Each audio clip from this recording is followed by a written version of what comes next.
तो आज अपन एक बहुत अच्छा सा शानदार सा टॉपिक पढ़ेंगे, भारत की नदियां।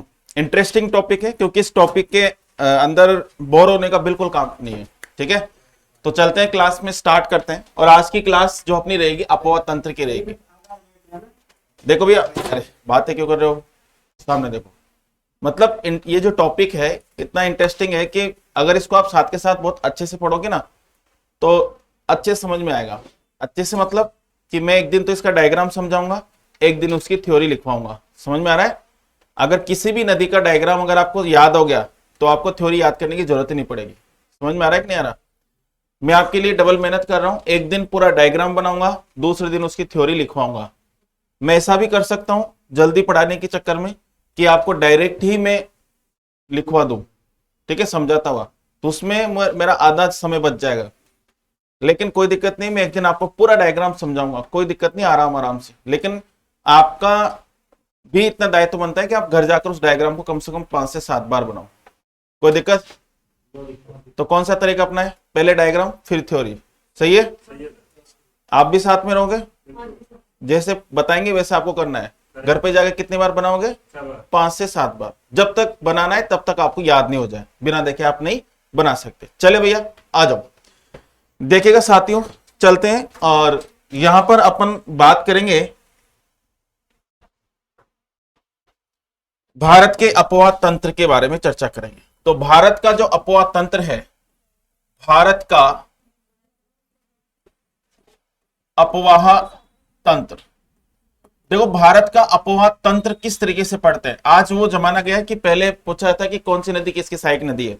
आज आपको क्वेश्चन ऐसे पूछे जाते हैं जो आपको 4 स्टेटमेंट देंगे और आपको नीचे 4 कूट देंगे और वो 4 कूट में आपको मिलान करना होगा।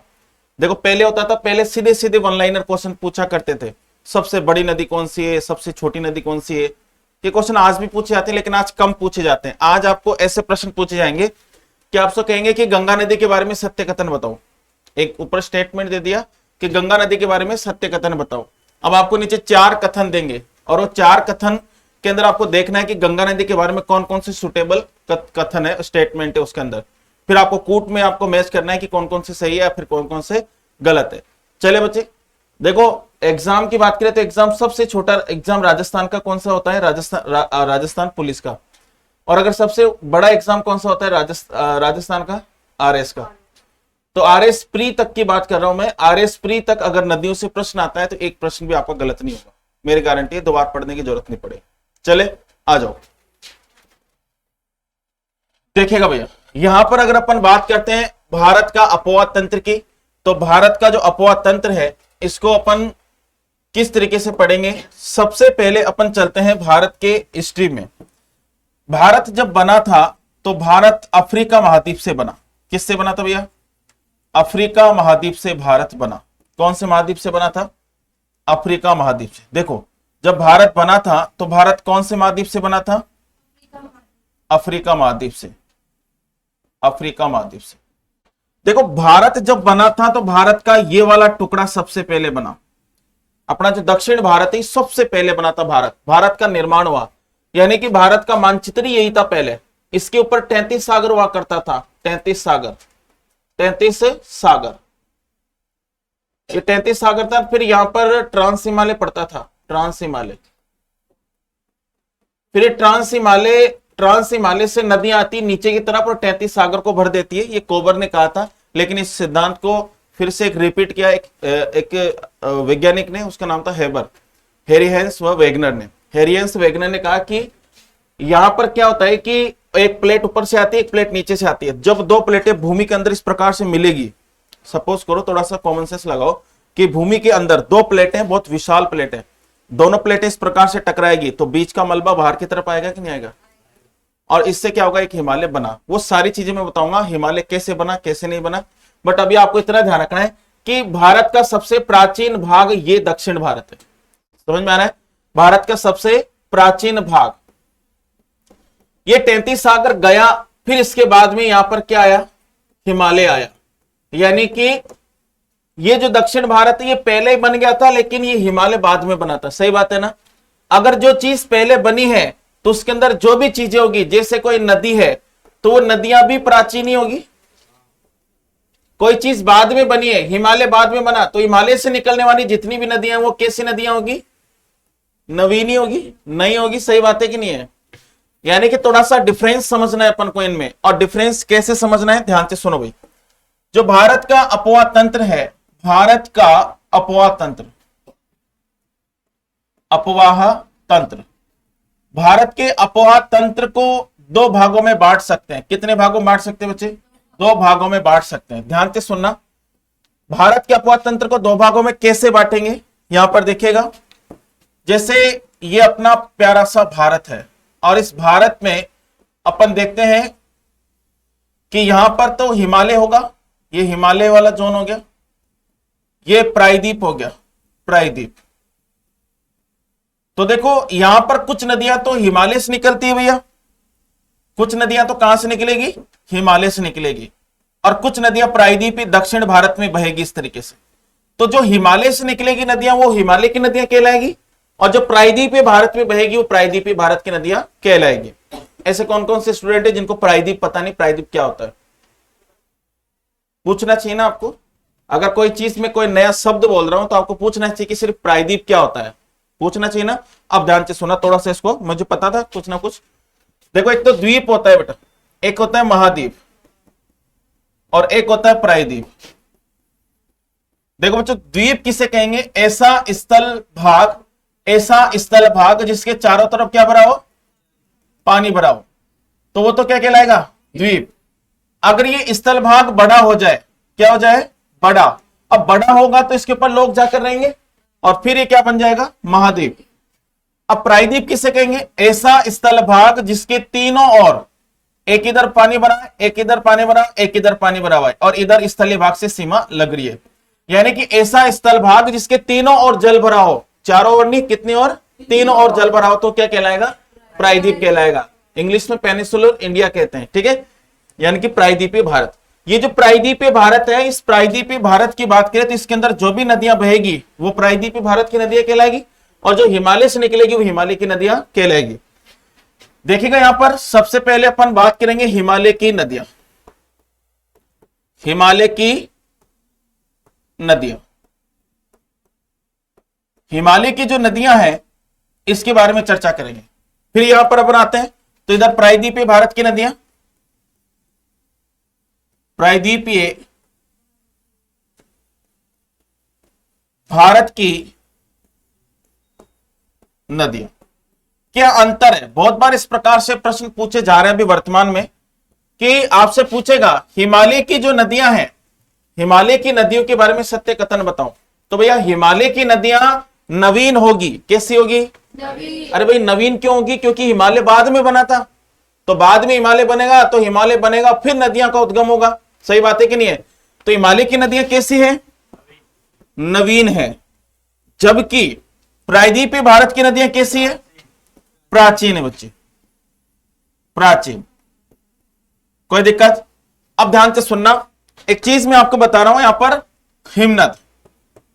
कोई बता सकता है हिमनद क्या होता है? ग्लेशियर जिसको अपन इंग्लिश में बोलते हैं, हिमनद बता सकते हो?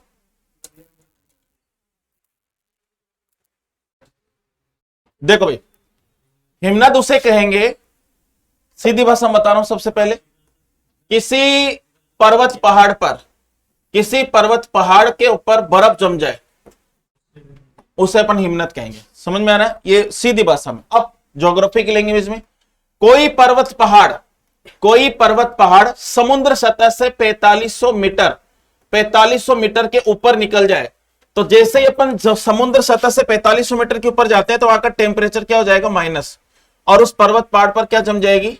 बर्फ जम जाएगी। कोई दिक्कत? और उस बर्फ जमे हुए पर्वत पहाड़ को अपन क्या कहेंगे? हिमनद कहेंगे। कोई दिक्कत? परंपरा को बिल्कुल नहीं तोड़ना, हाँ ठीक है ना, परंपरा को नहीं तोड़ना। नमस्कार, राम राम, सत श्री अकाल। तो मतलब मेरा कहने का मतलब है, सुनिएगा भैया ध्यान से सुनो, हिमनद किसे कहेंगे? कोई समुद्र सतह से कोई पर्वत पहाड़ अगर 4500 मीटर ऊपर निकल जाए तो वहां का टेम्परेचर क्या हो जाएगा? और माइनस में होगा तो वहां बर्फ जमेगा कि नहीं जमेगा? अब मान लो कि कोई पर्वत पहाड़ पर बहुत ज्यादा बर्फ जमा हुआ है, वो हिमनद बन गया, तो क्या हुआ कि जब बारिश आएगी तो नदियों में पानी बारिश का आएगा, जब बारिश खत्म हो जाएगी टेम्परेचर बढ़ेगा, तो टेम्परेचर बढ़ेगा तो बर्फ पिघल पिघल कर नीचे की तरफ आएगा। तो ज्यादातर नदियों का उद्गम जो हिमालय से होता है वो हिमनद से होता है। जैसे गंगा का उद्गम गंगोत्री हिमनद से, जैसे यमुना का उद्गम यमुनोत्री हिमनद से, जैसे काली नदी का उद्गम मिलाप हिमनद से। तो यहां पर क्या होता है कि हिमालय से निकलने वाली नदियां 12 महीने तक बहती है। उसका एक ही कारण है कि यहां पर क्या पाए जाते हैं, हिमनद। क्योंकि जब बारिश का मौसम खत्म हो जाता है तो फिर ये हिमनद से बर्फ पिघल पिघल कर नदियों में आता है, इससे क्या होता है 12 महीने तक बहती है। अब ध्यान से सुनना, अपना प्रायद्वीपीय भारत, अपना जो प्रायद्वीपीय भारत है ये वाला, इसकी औसत ऊंचाई की बात करें तो अगर इसकी औसत छोड़ो आप, इसकी जो ऊंचाई है वही 2600 यहां पर 95 मीटर है, 2695 मीटर है, सबसे हाईएस्ट दक्षिण भारत में। तो क्या इससे 4500 से ज्यादा है क्या, कम है ना। मैंने कहा कि कंडीशन ये बताया कि हिमनद वहां पाए जाएंगे जहां पर इतनी ऊंचाई होगी। तो क्या दक्षिण भारत में हिमनद मिलेंगे क्या आपको, नहीं मिलेंगे ना। अब दक्षिण भारत में हिमनद नहीं मिलेंगे तो नदियां क्या 12 महीने तक बहेगी क्या, नहीं बहेगी। आपसे पूछ ले कि हिमालय से निकलने वाली नदियां 12 महीने तक बहती है, लेकिन प्रायद्वीपीय भारत की नदियां 12 महीने तक क्यों नहीं बहती, इसका कारण स्पष्ट कीजिए। 4 ऑप्शन आपको देगा। तो एक ऑप्शन में आपको देगा कि प्रायद्वीपीय भारत के अंदर हिमनद नहीं पाए जाते हैं, एक ऑप्शन में होगा प्रायद्वीपीय भारत के अंदर वर्षा नहीं होती, प्रायद्वीपीय भारत के अंदर दोनों मानसून वर्षा नहीं करते, या कुछ भी ऑप्शन होगा। तो आपको क्या ध्यान रखना है, प्रायद्वीपीय भारत में हिमनद नहीं होते, इसलिए वहां की नदियां 12 महीने तक नहीं बहती। तो यहां पर हिमालय से निकलने वाली नदियां जो है वो कैसी है साथियों, यहां पर हिमालय से निकलने वाली नदियां सदावाहिनी है।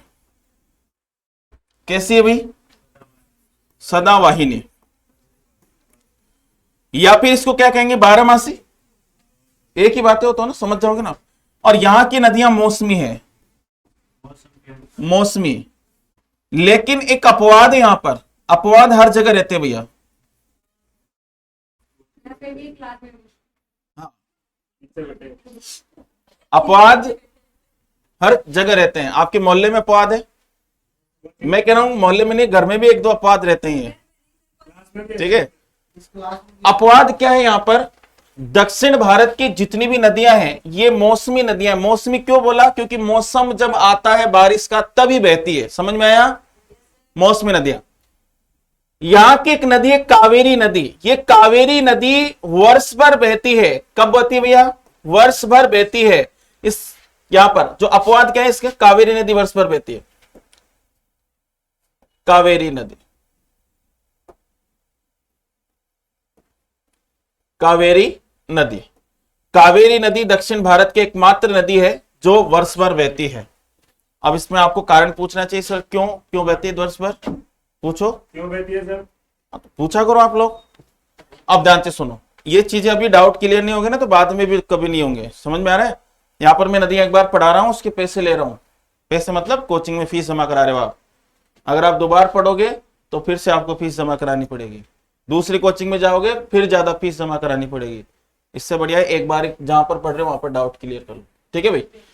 तो कावेरी नदी इसलिए बहती है क्योंकि भारत में 2 मानसून वर्षा करते हैं। कितने मानसून वर्षा करते हैं, 2 मानसून, ये दक्षिण, ये पश्चिम, उत्तर और ये पूर्व। एक मानसून दक्षिण पश्चिम दिशा से आता है, ये मानसून, इसको दक्षिण पश्चिम मानसून कहेंगे। एक मानसून उत्तर पूर्वी दिशा से आता है, इसे उत्तर पूर्वी मानसून कहेंगे। 2 ही मानसून वर्षा करते हैं।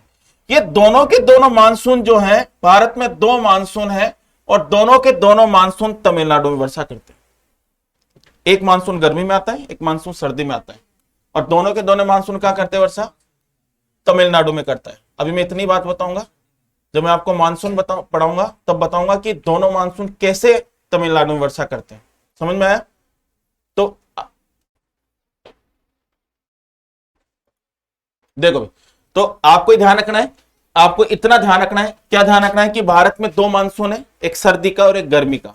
एक तो सर्दी में आता है मानसून, एक गर्मी में आता है। उन दोनों ही मानसून से कावेरी नदी के अंदर पानी आता है, और कावेरी नदी तमिलनाडु में बहती है मुख्य रूप से, तो तमिलनाडु के अंदर वर्षा होती है दोनों मानसून से, इस वजह से वो 12 महीने तक बहती है।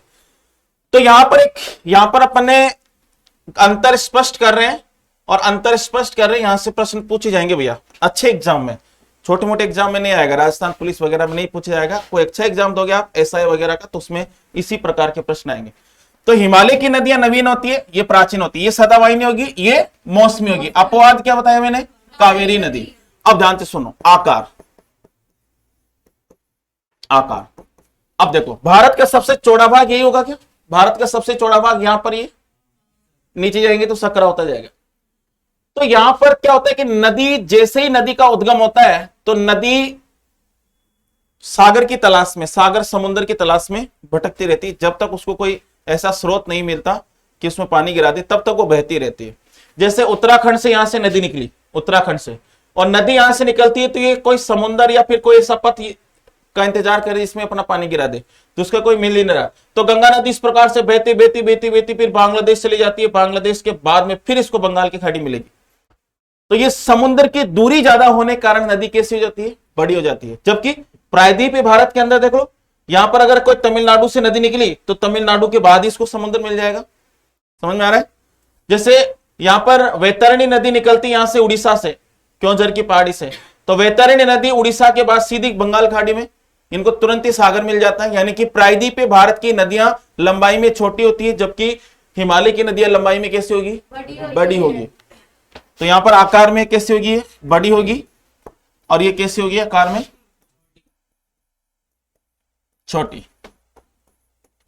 एग्जाम में अक्सर जो स्टेटमेंट पूछाते हैं वही मैंने आपको बताया। अब देखो, कहेगा आपसे हिमालय की नदियों के बारे में सत्य कथन बताओ, ऐसे ऊपर आएगा एक लाइन लिखा हुआ, आपको 4 स्टेटमेंट देगा।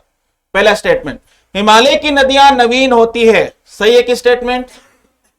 हिमालय की नदियां सदावाहिनी होती है, हिमालय की नदियां आकार में लंबी होती है, ठीक है, लंबी बड़ी है की बात। हिमालय की नदियों के बारे में एक और कथन दे देगा कोई भी, अगर वो सही है तो ठीक है, नहीं तो फिर गलत है तो गलत। जैसे कह दिया हिमालय की नदियां मौसमी होती है, क्या है? क्या नहीं है, तो गलत हो जाएगा। समझ में आ रहा है? इसकी एग्जाम्पल की बात करें तो इसकी मुख्य नदियां गंगा नदी तंत्र, गंगा नदी तंत्र। इसके बाद अगर मैं बात करूं तो सिंधु नदी तंत्र, सिंधु भी पढ़ेंगे इसके अंदर अपन, हिमालय की नदियों में गंगा नदी तंत्र। फिर दूसरी अपन पढ़ेंगे सिंधु नदी तंत्र, और फिर अपन पढ़ेंगे ब्रह्मपुत्र।